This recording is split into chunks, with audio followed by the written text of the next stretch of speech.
Quitting time Friday. No more traffic jams. No more rush, rush, rush. No more headaches at the office. But suddenly, all my plans for a nice weekend at home were forgotten.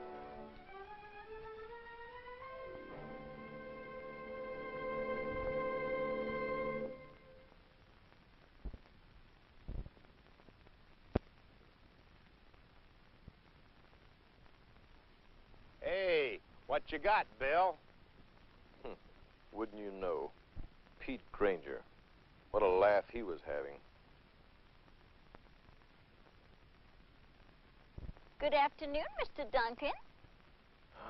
And just my luck, Miss Monroe had to see it, too. I'd been meaning to buy a new garbage can, but, well, what would Betty say? Bill, Duncan, where have you been? I've been waiting all morning for you, and I'm so terribly upset. Do you know what's going on outside? That garbage can's a mess. The red label's on it. The neighbors have been calling, and I just don't Betty know. said plenty. My parents have been calling me up. It's a disgrace. Whoa, wait a minute.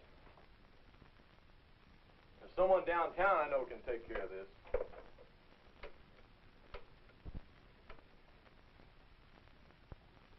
Health Department, Mr. Foster, please. Friend of mine, Larry Foster. He was a big football star in college. He works for the Health Department now.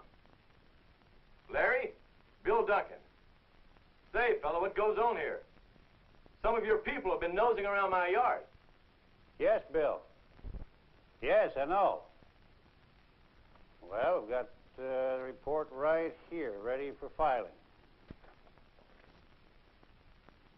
Well, let's talk about it. I'll drop by your place on my way home.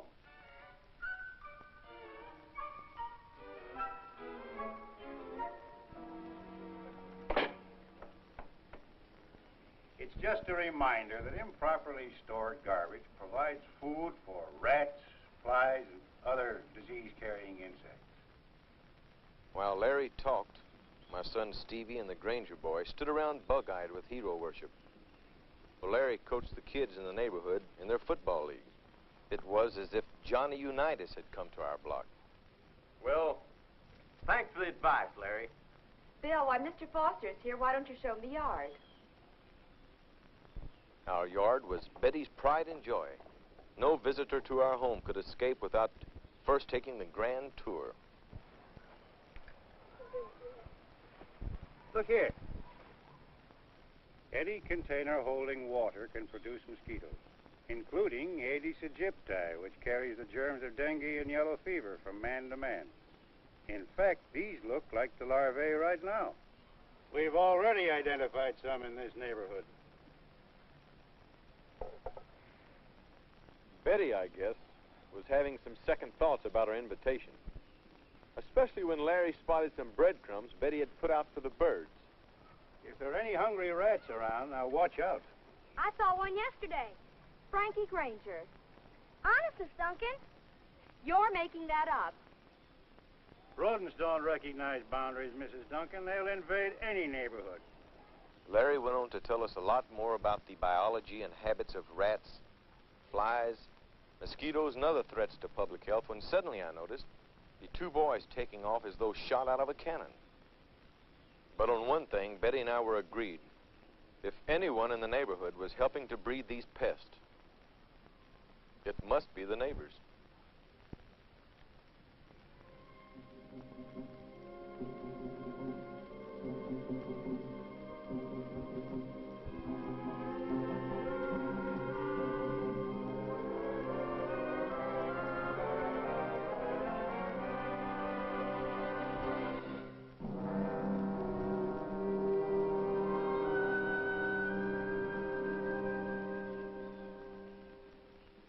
Frankie told his dad about the rat, but depend on Pete Granger to weasel out of it. Must be the neighbors. Next morning, I had a talk with Pete Granger about what Stevie had told me. You're a fine one to talk, Bill Duncan. If you kept your yard half as clean as mine. See those tiny dark wigglers? They're probably disease-carrying mosquitoes. They breed in water. If you'd pull your plug or cover your boat, Pete. Oh, yeah? Well, at least I don't get red tags on my garbage cans. If Pete and I didn't exactly see eye to eye, our boys joined hands that morning in a common cause, an expedition, along with other kids on the block, to survey each boy's yard. At the Costellos, a tire containing stagnant water, a favorite breeding place for domestic mosquitoes. Ditto for their wading pool. At the Mulligans, food left out for their dog, an invitation to insects and rats. At the Jacobsons, scrap lumber, a good hiding place for rats who fed at a nearby garbage can. The vacant lot next door with overgrown weeds, cluttered with bottles, tin cans, discarded auto parts and appliances, each containing stagnant water. From yard to yard the boys went, gathering new recruits on the way.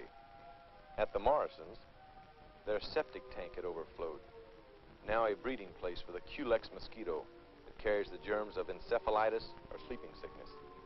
At the Digby's, children's playthings, but each also a menace, for all of these containers could produce mosquitoes.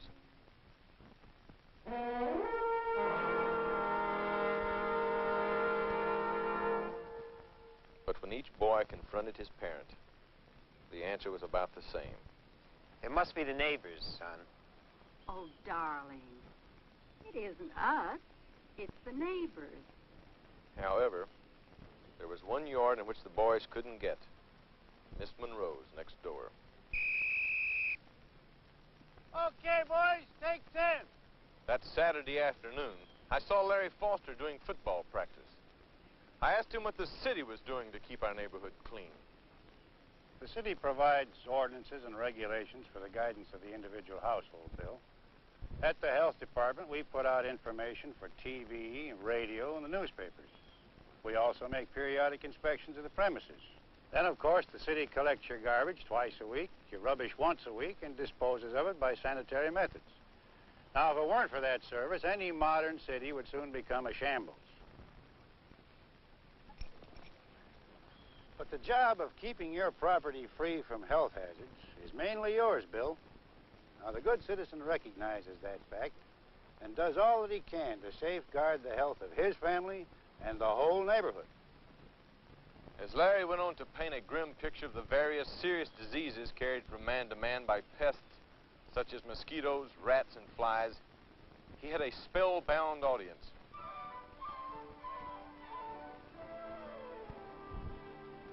It wasn't long before our neighbors, taking their cue from their youngsters, got the message.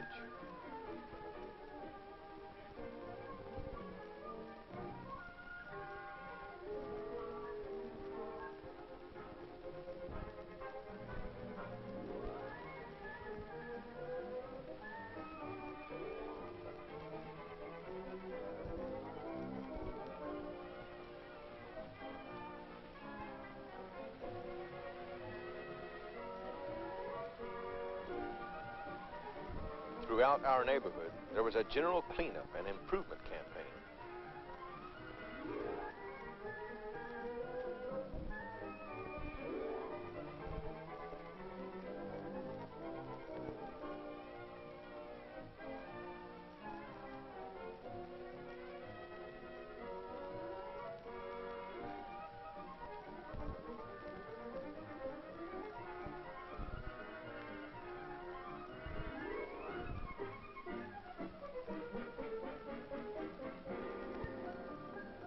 As for the Duncans, we had also learned a lesson. I had purchased a new garbage container, and each day Betty took pains to drain and wrap our garbage carefully.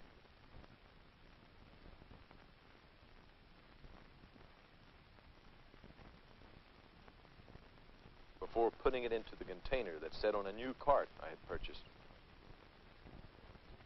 A protection against rats and prowling dogs. No more breadcrumbs in our yard either, for Betty had a bird feeder now, taking care not to let it overflow. But there was still a problem. The yard next door. As tightly guarded as Fort Knox.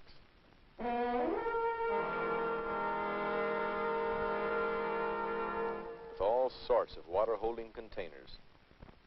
Something Larry Foster said had burned itself into Betty's mind. Like most people, no doubt you thought that all mosquitoes came from stagnant pools along the creek and on the street. But any container holding stagnant water can produce the yellow fever and other mosquitoes. However, I didn't count on the resourcefulness of one Mrs. Bill Duncan. For next morning, she had Miss Monroe in for coffee. Soon, for the good of Miss Monroe and the whole neighborhood, Betty convinced her of certain things. That a bird bath should be scrubbed clean at least once a week. That water and pet dishes should be changed daily. That water-holding containers should be eliminated wherever possible, and that many plants should be grown in earth or sand instead of water.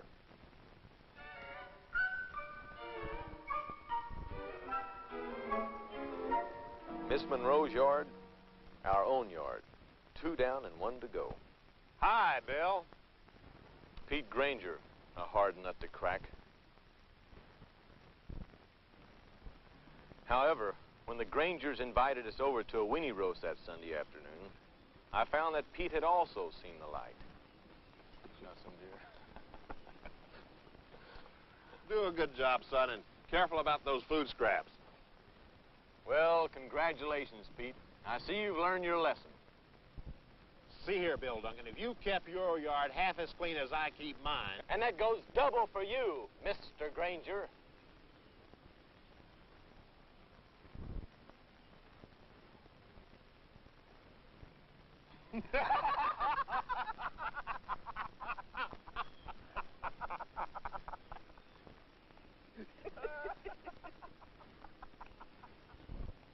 Took the kids to wake us up, Bill.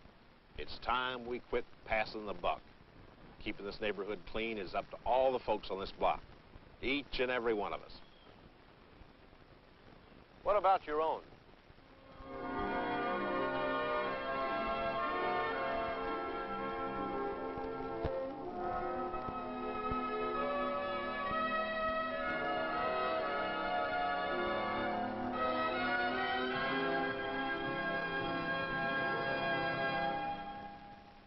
Meaning to buy a new garbage can, but, well, what would Betty say? Bill Duncan, where have you been? I've been waiting all morning for you, and I'm so terribly upset. Do you know what's going on outside? That garbage can's a mess. The red label's on it. The neighbors have been calling, and I just don't Betty know. said plenty. My parents have been calling me up. Whoa, wait a minute. There's someone downtown I know can take care of this. Quitting time Friday. No more traffic jams. No more rush. No more headaches at the office.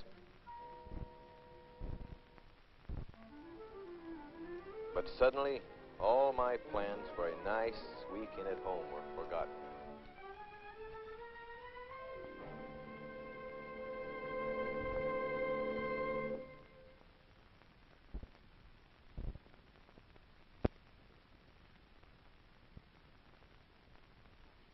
Hey, what you got, Bill?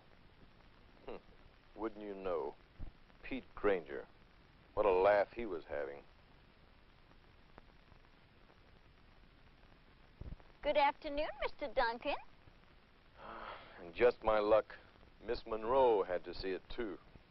I'd been... Health Department, Mr. Foster, please.